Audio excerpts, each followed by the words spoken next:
Good morning everyone. High destiny में आप सभी का स्वागत है। हम परमेश्वर के निहायत ही शुक्रगुजार हैं कि आज फिर खुदा ने हमें दिन दिया कि हम खुदा के कलाम के साथ रूबरू हो सकें। हम परमेश्वर के निहायत ही शुक्रगुजार हैं कि हमारे सवालों के जवाब जो है वो खुदा देते हैं। और पिछले दिन की जो हमारी बाइबल स्टडी थी उसमें कुछ ऐसी चीजें थी जो हमारे लिए बड़ी हैरानदायक थी। और हम हैरान हो रहे थे कि उन चीजों के बारे में परमेश्वर ने यूं वचन में जो है वो क्यों लिखा है। आज जो है हम उसी के बारे में जो है वो देखेंगे और रेस्ट ऑफ द चैप्टर जो है उसको भी जो है हम पढ़ेंगे।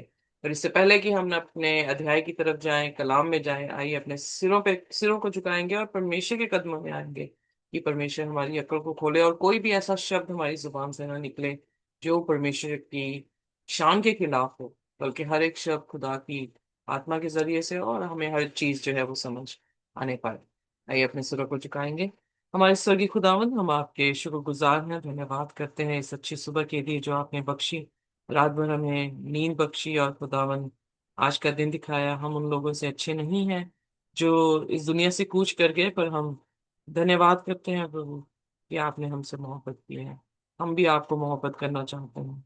हमारे गुनाह गलतियों को आप माफ कर दें ताकि हम आपके चरणों तक पहुंच सकें खुदावंद, और खुदावन आपके चरणों को चूम सकें।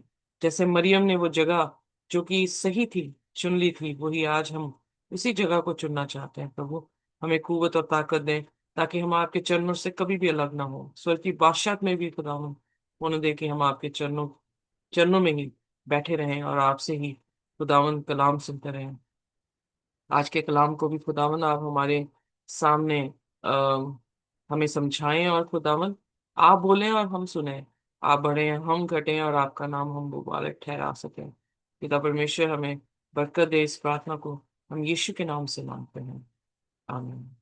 में आइए देखते हैं लव अवस्था उसका 19 अध्याय और उसकी 19 आयत। तुम मेरी विधियों को निरंतर मानना, अपने पशुओं को भिन्न जाति के पशुओं से मेल ना खाने देना, और अपने खेत में दो प्रकार के बीज इकट्ठे ना बोना, और सनी और ऊन की मिलावट से सना हुआ वस्त्र ना पहनना। जब मैं इसके बारे में अभी हाल में हम सभी जो है वो सर्च कर रहे थे तो हमें पता लगा कि ये जो था जो सनी और अ, कपड़ों के मिलावट की बात आ रही है, उस टाइम का कल्चर था। क्योंकि इजरायली जो थे वो दो कल्चर्स को यू नो फेस कर रहे थे। एक कल्चर वो जहां से वो निकले थे, और दूसरा कल्चर जो कि मिस्र का था, और दूसरा कल्चर जिस कल्चर में वो जा रहे थे जो कि कनान का था। इसलिए खुदा जो है यहाँ पर उन्हें इंस्ट्रक्शन दे रहे हैं ताकि वो किसी भी तरह से किसी भी कल्चर के बीच में जो है वो ना फंस जाए। फॉर इंस्टेंस, मैं हिंदुस्तानी हूँ और मैं हिंदुस्तान के कल्चर से जो है वो निकली हूँ, और अब जो है मैं इस देश के कल्चर में जो है वो पहुंची हूँ। दोनों के कल्चर में जो है वो डिफरेंस है। अगर मैं देखूं, हिंदुस्तान का कल्चर बिब्लिकल नहीं है। अगर मैं इस जगह का, इस देश का जहां पे मैं अभी बैठी हूँ, उस देश का कल्चर देखूं तो वो भी पूर्ण तौर से बिब्लिकल नहीं है। मुझे चुनना होगा कि कौन सी चीज मुझे एक्सेप्ट करनी है और कौन सी चीज मुझे एक्सेप्ट नहीं करनी। जब मैं नई नई इस देश में आई थी तो मैं काम पर थी और मेरे कोलीग्स जो है मेरे से मजाक करने लगे और कहने लगे कि हम जो है वो पार्टी करने वाले हैं और उसमें सभी जो है वो दे विल कम नेकेड। तो I was shocked. I said ऐसे कैसे? तो they were just pulling my legs. और उन्होंने कहा कि अगर डालना है तो बिकनी डाल के जो है वो आना पड़ेगा।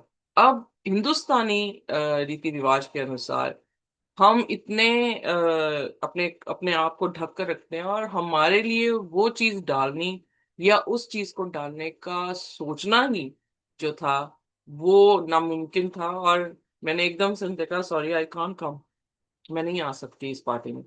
सो वो मुझे और इनकरेज कर रही है, मोटिवेट कर रही थी कि तुम आओ, पूरा रात हम जो है वो इंजॉय करेंगे और फिर खाएंगे पिएंगे, और साथ में शराब की बात भी वहां पे हुई।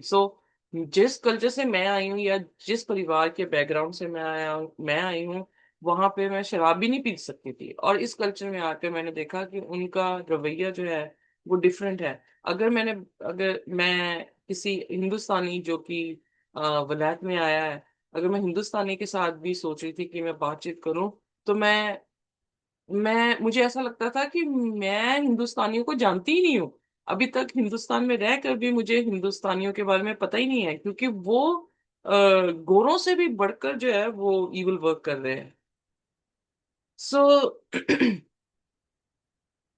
मेरा इस जगह पर जो है वो कि मैं मसीहत में रह सकूं, मैं खुदा के हुक्मों में रह सकूं, वो एक ही चीज थी जिसने मुझे जो है संभाल के रखा। वो ये था कि खुदा का कल्चर, खुदा के कलाम का कल्चर। सो एक हेवनली एस्पेक्ट को और खुदा की इमेज को बना के रखना, खुदा का वचन ही वो वैसा कर सकता है। इसीलिए खुदा यहाँ पर अपने वचन जो है वो दे रहे हैं। और आदि में वचन था, वचन परमेश्वर के साथ था, वचन ही परमेश्वर था जो देहधारी हुआ। सो जब तक हमारी आंखें प्रभु यीशु मसीह पर नहीं लगी हैं, जब तक हमारी आंखें खुदावंद के वचन पर नहीं लगी हैं, हम दो ऐसे कल्चरों के बीच में जो है वो फंसे हुए हैं, जिसमें हम आराम से अपने आप को जो है वो लॉस्ट कर सकते हैं। पर अगर हम एंकर्ड हैं खुदा के वचन के साथ, तो हम लॉस्ट जो है वो नहीं हो सकते हैं।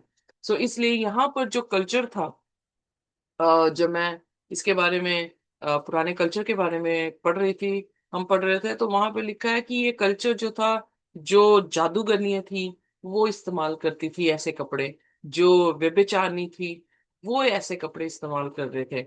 और जैसे कि एग्जाम्पल के तौर पे, अगर मैं मसीह होकर वैसे से कपड़े डालूं जो लोग जो हैं पब्स में, ये शब पब शब में जाके डालते हैं, और या फिर कुछ गलत जगहों में जाकर जो है वो अपना ड्रेसअप वैसे करके जाते हैं, अगर मैं वैसे कर लूं, तो मेरा कलाम सुनाना और मेरे वस्त्र दोनों डिफरेंट चीजें जो है वो मैसेज कन्वे करेंगे।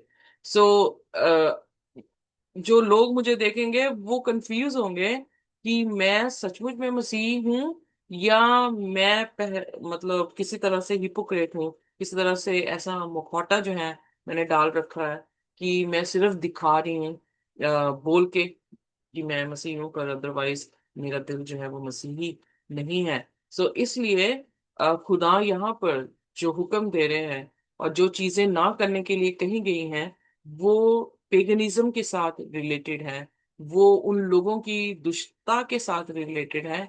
इसलिए खुदा ने उनसे कहा कि ये चीजें जो है तू मत करना। सो इसलिए हम कहीं पर भी क्यों ना रहें, हमारा एंकर खुदा का वचन होना चाहिए, जिससे हमारी नैया जो है किसी भी तरह से टॉस ना हो, किसी भी तरह से इधर उधर जो है वो ना भटकती रहे, बल्कि वो स्थिर रहे। तभी यूहन्ना की पत्री में, पहली पत्री में जो है इस तरह से दूसरे अध्याय में लिखा है कि संसार में रहते हुए संसार जैसे ना बनो। So you need to be distinct, एक अलग जो है वो तुम दिखने चाहिए हमारे कपड़ों के हिसाब से। और फिर उसके बाद आगे हमने 23 अध्याय में देखा फलों के अनुसार कि 3 साल जो है वो फल जो है वो खतना रहित होने चाहिए, यानी उसको नहीं खाने की जरूरत है। चौथा साल खुदा के लिए देना है, और 5वें साल फिर अपने लिए जो है वो देना है। सो दूसरे शब्दों में, इवन हमारे खाने पीने का भी, हमारे जो उपज है या जो फ्रूटफुलनेस है, उसमें भी जो है वो डिफरेंस जो है वो होना चाहिए। सो इसलिए खुदा जो वहां पे पेड़ लगे हैं उनके फलों को जो है वो खाने को नहीं कह रहा है। और 3 वर्ष तक तुम्हारे लिए मानो खतना रहित ठहरे, इसलिए उसमें से कुछ ना खाया जाए। और चौथे वर्ष में उनके सब फल यहोवा की स्तुति करने के लिए पवित्र ठहरे। सो ये खुदा का हुक्म था, क्योंकि अगर हम भाग्यदन में भी देखें, खुदा ने कहा सारे फल खा सकते हो, एक फल को खाना नहीं। अब यहाँ पर खुदा ने कहा कि कोई फल नहीं खाना है। और चौथा साल खुदा के लिए वो फल होना चाहिए, पवित्र ठहरे। और 5वें साल हम जो है उस फल में जो है वो खा सकते हैं। सो खुदा की अगर वो हमारा क्रिएटर है, और वो अच्छी तरह से जानता है हमारे लिए क्या है। तो खुदा का ये आदेश मानना भी जो है वो हमारे लिए मुश्किल नहीं होगा, क्योंकि एग्रीकल्चरली ये जो है फल ना खाना और वो फलों का नीचे गिर जाना, जैसे मैंने कल भी बताया, और वो खाद के लिए इस्तेमाल, खाद के लिए खाद की तरह जो है इस्तेमाल होगा। और फिर उसके बाद उसकी स्ट्रेंथ जो फल की है, पेड़ की है, वो बढ़ जाएगी। और फिर जब वो 5वें साल देगा तो वो भरपूर से देगा, इसलिए खुदा ने यहाँ पर जो है वो मना किया। सो आइए देखते हैं 26 आयत में। तुम लहू लगा हुआ कुछ मांस ना खाना, और ना टोना करना, और ना शुभ और अशुभ मुहूर्तों को मानना, अपने सिर में घेरा रखकर ना मुंडाना, और ना अपने गाल के बालों को मुंडाना। सो ये जो था वो पेगन कल्चर था, जिसमें वो अपने गालों के बालों को जो है वो मुंडवा देते थे। बट यहाँ पर जो है खुदा ने कहा, इसलिए आप देखेंगे यहूदी कई बार उनके कानों में जो है एक कर्ली जो है उनके बाल रहते हैं। और उनके जो बाल, खास करके जो घेरे, सिर के घेरे की बात कर रहे हैं, वो तांत्रिक लोग या बुरे लोग जो थे वो इस तरह से अपना सिर जो है वो मुंडवाया करते थे। तो इसलिए खुदा ने कहा उनके जैसे नहीं दिखना है, उनके जैसे भी जो है वो बाल नहीं काटने हैं। मुर्दों के कारण अपने शरीर को बिल्कुल ना चीरना, और ना उसमें छाप लगाना। ये टैटूज की बात की जा रही है यहाँ पर, मैं यहोवा हूँ। सो किसी भी तरह से छापा नहीं दिलवाना अपनी बॉडी में। हम आज सोचते हैं कि ट्रेंडी है, लोग जो है वो टैटूज बना रहे हैं। बट उस टाइम के लोग जो थे, जो टैटूज बनाते थे, वो इविल स्पिरिट की जो है वो पूजा करते थे। वो आइडल्स की जो है वो पूजा करते होते थे। और इसलिए अपनी बॉडी को उनको डेडिकेट इस तरह से जो है वो किया जाता था। हमारे काम जब करते हैं तो वहां पे कुछ पेशेंट्स आते हैं, तो उन्होंने कुछ तारीख अपने खुदवाई होती है। तो मैंने एक बार उनसे पूछा कि आपने ये तारीख क्यों खुदवाई है, तो उन्होंने कहा कि मेरी नैनी जो थी, मेरी दादी जो थी, वो इस तारीख में जो है वो मरी थी, तो उनकी याद में उनको क्या कहते थे, सैल्यूटेशन के तौर से जो है मैंने वो तारीख ही जो है वो खुदवा दी। तो यहाँ पे लिखा, मुर्दों के कारण अपने शरीर को बिल्कुल ना चीरना, और ना उसमें छाप लगाना, मैं यहोवा हूँ। अपनी बेटियों को वेश्या बनाकर अपवित्र ना करना, ऐसा ना हो कि देश वेश्यागमन के कारण महापाप से भर जाए। सो जब खुदा हमें देखता है, जब हमारी अपेरेंस, पेगन अपेरेंस जब हम देते हैं, तो खुदा जब देखता है तो उसको क्या दिखता होगा? उसे हम उसके लोग नहीं दिखते होंगे, हम पेगन लोग जो हैं उसे दिखते हैं। और दूसरी बात, पहली चीज की हम शारीरिक तौर से भी व्यभिचार कर रहे हैं, कि हम खुदा के मुंह से तो हम कह रहे हैं, शब्दों से तो हम कह रहे हैं कि हम खुदा के हैं, पर हमारे काम नहीं मिल रहे। तो याकूब की पत्री में यही लिखा है कि हम सिर्फ शब्दों के लोग ना हों, बल्कि हम कामों में भी जो है वो वैसे हों। और दूसरी बात, वैश्यपना जो है वो आत्मिक तरह से भी हो गया, और यहाँ पर शारीरिक भी बात की गई है कि अपनी बेटियों को किसी भी वैश्यापन में जो है वो ना डालना। सो ये वहां का कल्चर था कि वो लोग अपनी बेटियों को इस तरह से इस्तेमाल करते हैं। आप देखेंगे हमारे हमारे आज की दुनिया में भी ऐसा कल्चर है कि माएं जो है अपनी बेटियों को वैश्यागमन के लिए देती हैं और पैसे कमाती हैं, क्योंकि उन्हें लगता है कि हम भूखे मर जाएंगे। और वो खुदा पर विश्वास नहीं करती हैं, इसलिए अपनी बेटियों को जो है वो इस्तेमाल करती हैं। सो कल्चर कहीं चेंज नहीं हुआ, आज भी वही कल्चर है जिस कल्चर में हम बैठे हैं। पर हमें एंकर कौन कर सकता है? खुदा का वचन बता सकता है कि ये चीजें राइट हैं और ये चीजें राइट नहीं है। 30वां वचन, मेरे विश्राम दिन को माना करना, और मेरे पवित्र स्थान का भय निरंतर माना, मैं यहोवा हूँ। सो यहाँ पर 2 बार एम्फेसिस किया गया है कि विश्राम दिन को मानना, मेरे पवित्र स्थान का भय निरंतर मानना, क्योंकि मैं यहोवा हूँ। खुदा का चिन्ह जो है, अगर आप इजिकल उसका 20, उसकी 12 और उसकी 20 आयत को देखें, तो वहां पर खुदा का चिन्ह जो है वो विश्राम दिन है, यानी सबत का दिन है। और वो कह वहां पे कह रहे हैं कि इससे तुम जानोगे कि मैं तुम्हारा परमेश्वर हूं जो तुम्हें शुद्ध करता हूं। सो इसलिए स्मरण करके इन चीजों को ना करते हुए सब्बत के दिन परमेश्वर के समीप उसके पवित्र स्थान में आना, उससे पवित्र स्थान का भय मानना कि जब किसी पाप को हम वहां पर लेकर ना जाएं, बल्कि अपनी शुद्धिकरण मेमने के चढ़ावे के साथ जो है हम कर सकें। 31 आए, ओझाओं और भूत साधने वालों की ओर से और ना फिरना और ऐसों को खोज कर उनके कारण शुद्ध ना हो जाना। साउल राजा ने जो है वो क्या किया था, वो इन्हीं भूत साधने वालों के पास गए और कहने लगा कि मुझे सैमुअल से मिला। सैमुअल मर चुका था और जो छवि उसके सामने खड़ी हुई थी, पहला chronicle I forgot the verse, पर पहले इतिहास में जो है इस तरह से लिखा है कि वो एक क्या था, अ, दुष्ट आत्माएं थी जो उसके सामने जो है सैमुअल के रूप में खड़ी हुई। और जब उसने पूछा सैमुअल क्या मैं जीतूंगा, तो उसने क्या कहा, तू मारा जाएगा। और उसी दिन जो है साउल जो था वो मारा गया, क्योंकि वो खुदा की हदों को छोड़कर कहाँ पहुंच गया था, शैतान की हद में। और शैतान तो शुरू से ही क्या है, हत्यारा है। सो इसीलिए यूहन्ना 10:10 में प्रभु यीशु मसीह ने कहा, चोर चोरी करने, मारने और घात करने के लिए आता हूँ, पर मैं इसलिए आया हूं ताकि तुम क्या पाओ, जिंदगी पाओ और बहुतायत की पाओ। सो ऐसे लोगों को खोजना भी नहीं, और क्योंकि उसके कारण हम क्या हो रहे हैं, अशुद्ध हो जाएंगे।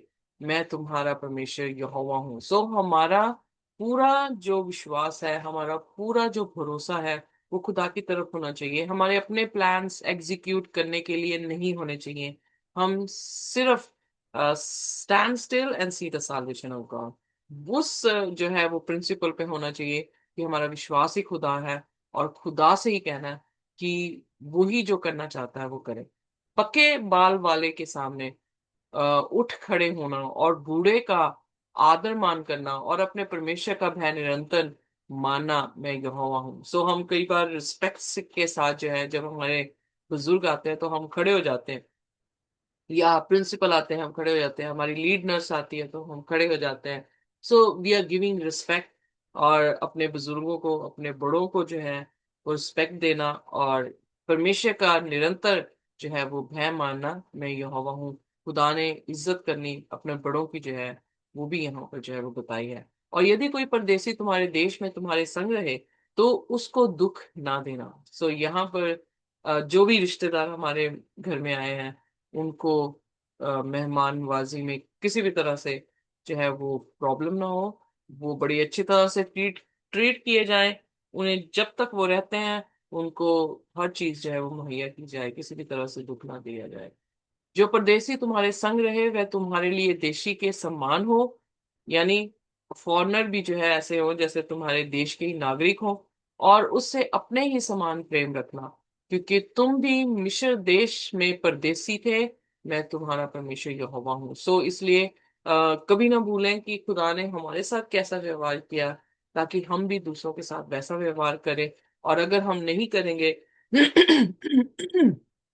तो हम दोषी ठहरेंगे। उसी दृष्टांत के अनुसार जो राजा ने एक आदमी का बहुत बड़ा डेट जो था वो माफ किया था, और उसने जाके जिसने सिर्फ 100 दिनार लिए थे उसको पकड़कर जेल में डाला। जब राजा को पता लगा तो उसने उसको आजाद किया, और जिसका हजारों हजार डेट था, जिसका माफ किया था, उसको जो है दोबारा जेल में डाल दिया। सो इसलिए प्रभु यीशु मसीह ने कहा कि एक दूसरे को बेयर करो, एक दूसरे से प्रेम करो, एक दूसरे की सेवा करो। सो वो ही प्रिंसिपल जो है यहाँ पर हमें देखने को मिलता है कि हम किसी भी तरह से दुख ना दें, हम एक दूसरे की जो है प्रेम रखें, एक दूसरे को जो है संभाल के रखें। यदि कोई परदेशी तुम्हारे देशों में तुम्हारे संग रहे, तो उसको दुख न देना। जो परदेशी तुम्हारे संग रहे वह तुम्हारे लिए देशी के समान हो, और उससे अपने ही समान प्रेम रखना, क्योंकि तुम भी मिस्र देश में परदेशी थे। मैं तुम्हारा परमेश्वर यहोवा हूँ। सो बार बार क्यों लिखा जा रहा है मैं यहोवा हूँ, मैं तुम्हारा परमेश्वर यहोवा हूँ? Because this is the attribute, these are the attribute of God. और जब हम करते हैं, हम उसके स्वरूप को रिफ्लेक्ट करते हैं। इसीलिए यीशु मसीह ने कहा मत्ती की इंजील में उसके 5वें अध्याय में कि तुम्हारे भले काम देखकर पिता की जो स्वर्ग में है उसकी क्या हो, महिमा जो है वो हो सके। सो हम जब अपने काम करते हैं हम किसी ना किसी को रिफ्लेक्ट करते हैं। अगर हमारे काम अच्छे हैं तो हम खुदावंद को रिफ्लेक्ट करते हैं। अगर हमारे काम बुरे हैं जो कि शैतान के जैसे हैं तो हम शैतान को जो है वो रिफ्लेक्ट करते हैं। सो इसलिए हमारे कामों पर हमारी तवज्जो ज्यादा होनी चाहिए क्योंकि वो काम ही बताते हैं कि हम किसके हैं।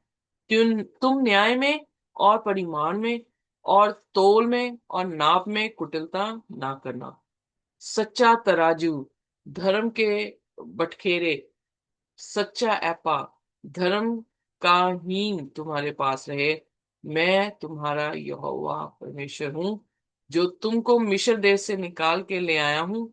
इसलिए तुम मेरी सब विधियों को और सब नियमों को मानते हुए निरंतर पालन करो।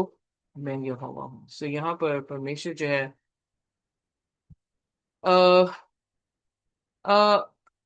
इनफैक्ट अगर मैं देखा जाए, अगर हम किसी हाई पोस्ट में होते हैं तो किसी को अपना दोस्त कहने के लिए उसके पास एक वजूद होना चाहिए, उसके पास एक बेस होना चाहिए। क्योंकि अगर कोई बड़ा इंसान, अगर सपोज करें कि जो हमारे प्राइम मिनिस्टर मोदी हैं, अगर वो कहें कि रितु मेरी दोस्त है, तो रितु के काम जो है, अगर मेरे काम बुरे हुए तो अल्टीमेटली आप कहेंगे कि मोदी की अगर ये दोस्त है, ये मोदी भी ऐसा ही होगा। Are you getting me? So इसलिए खुदा बार बार ये चीज कह रहा है, मैं तुम्हारा खुदा हूं जो तुम्हें मिस्र से लेकर आया हूं। तो तुम्हारे काम मेरी रेपुटेशन को जो है वो खराब कर सकते हैं। अगर हम खुदा की विधियों को नहीं मानते हैं, हम खुदा की तरह न्यायी नहीं हैं, तो हम क्या कर रहे हैं, हम खुदा की गलत पिक्चर जो है वो लोगों को दे सकते हैं। तो इसलिए खुदा जो है अपनी कौम को और जिन लोगों को वो लेने के लिए आ रहा है और जिन लोगों को वो लेकर जाएगा, उसके बारे में प्रकाशित वाक्य 14 अध्याय में जब हम जाते हैं, पहली 5 आयतों में, वो लोग जो है वो मेमने के पीछे पीछे चले। कहने का अर्थ यह है कि जैसा मेमना बर्ताव करता है उन्होंने वैसा ही बर्ताव किया है। और वो बर्ताव कैसे? क्योंकि कोई इंसान अपने बारे में कैसे बताएगा? अपनी जुबान से बताएगा या निर्देश देगा। हम अपने बच्चों को कैसे निर्देश देते हैं कि बेटा ऐसा काम मत करना, हमारे घर की इज्जत जो है वो खराब हो जाएगी। हमारे माँ बाप जुबान से बताते थे, हम भी जुबान से बताते हैं। और उन शब्दों को सुनकर समझना और उस चीज को ना करना रिफ्लेक्ट करता है हमारे परिवार की रेपुटेशन को और माँ बाप की रेपुटेशन को, कि उन्होंने किस तरह से तालीम अपने बच्चों को जो है वो दी है। एग्जैक्टली वही खुदा यहाँ पर जो है हमारे साथ कर रहे हैं, ताकि हमारे भले काम देखकर दुनिया के लोग हमारे पिता की जो स्वर्ग में है वो महिमा कर सके, ना कि बदकोई कर सके। ना कि ऐसा कि ये क्रिश्चियन तो शराबी लोग हैं, इनके तो शराबें चलती हैं क्रिसमस में, या ये तो मांस खाने वाले लोग हैं। सो हमारी रेपुटेशन खराब है दुनिया में, और हम वो रेपुटेशन के जरिए से खुदा का नाम भी जो है वो व्यर्थ करते हैं। खुदा का नाम भी जो है वो तुच्छ जानने लोगों के लिए तुच्छ जो है वो जाना जाता है। सो यकीनन है कि खुदा उन लोगों को ढूंढ रहा है, उस परिवार को ढूंढ रहा है, उस इंसान को ढूंढ रहा है, उस कलीसिया को ढूंढ रहा है जो अपने अच्छे कामों के साथ खुदा की महिमा कर सके, अपने अच्छे खान पीन के साथ, अपने अच्छे लिफाज के साथ, कपड़ों के साथ खुदा की जो है वो महिमा हो सके। सो इसलिए आप अ, जिस भी कल्चर से निकले हैं, जिस भी कल्चर में आए हैं, आप खुदा के कलाम के साथ एंकर रहें, खुदा के कलाम के साथ अपनी जिंदगी को बसाएं। यही एक ऐसा कल्चर है जो स्वर्ग की बादशाह में जाएगा। Rest all the cultures will remain for condemnation. So वो बिल्कुल कंडेम कर दिए जाएंगे। सो हमारे लिए भी यही निर्देश है आज के वचन में कि हम खुदा के वचन का पालन करें, खुदा के हुक्मों को माने, उसके जैसा जैसा वो कह रहा है वैसे हम करें, ताकि हमारे कामों से, हमारे वस्त्र से, हमारे खान पीन से हम खुदा यीशु मसीह को महिमा दे सके। सो यही पहला कुरिन्थियन उसका 10 उसकी 31 आयत में भी जो है पौलुस कहता है। खुदा हमें आशीष और बरकत दे। आइए अपने सिरों को झुकाएंगे और हम प्रार्थना में जाएंगे। कोई भी जन जो है वो हमारे लिए प्रार्थना कर सकते हैं। Thank you, Lord. Dhanyavad, Prabhu. Dhanyavad. Thank you, Father. We thank you. We thank you for every word, Father, which you have given to us. You have told, seek you first the kingdom of God and his righteousness, and all these things shall be added unto you. We thank you, Father, for all the statutes, for all the commandments. Lord, it is for our good you have given us, Father, and how you have kept everything just, Lord. Yes, Lord, you have told us also to be just and just alone, Father, in everything which you have given, Father. We thank you, Lord. Help us, Lord, to love the word. Lord, love the Lord your God with all your heart, mind, and soul, and love your neighbor as yourself. Yes, Father, we thank you, Lord. Be in the world, but not of the world, Father. Yes, Lord, we are supposed to be in the world, but not of the world. Do not take the things of the world, Lord, which is not, Lord. Yes, Lord, your word is the truth, Father.